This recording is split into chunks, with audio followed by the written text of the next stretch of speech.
How many questions are there in each exam, and are they multiple choice? Crikey. Well, the number of questions per exam changes, and again, it's a long list, and it does depend slightly on the syllabus you're taking. But a typical paper would involve somewhere in the order of 60 to 70 questions, and would typically take about 90 minutes. There are longer papers, there are shorter papers, but that's a sort of typical exam.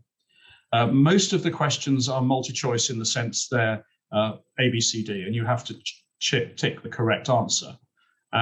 Not all are like that. There are some questions that have been introduced in the last 2 or 3 years, first by the UK, but very shortly by the Europeans as well, which involve a number of different options, like you might get a drop down.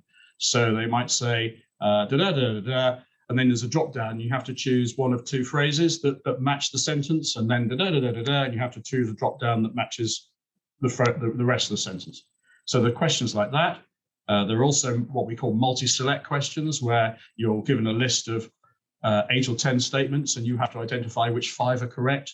And there are also questions mostly to do with calculations, where you just type in a number. So talking of the calculation questions, are you allowed to take a calculator in, or do you have to do it on one of those whiz wheel things? One of those whiz wheels.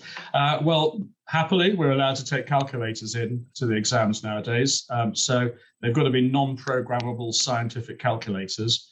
You're not allowed to take the electronic navigation computers that you can buy from some of these aviation shops that work out all the wind angles and headwinds and tailwinds and stuff like that. So just a calculator and one of them whiz wheel thingies that you referred to. You take these 60 questions, a variety, 60-ish questions, a variety of multiple choice and other types of questions. What's the pass mark? 75% is the pass mark. Does everybody pass first time, all of the subjects?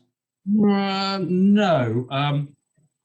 It depends very much on the state of the exams. The EASA and the CAA have a habit of changing exams and introducing new subjects.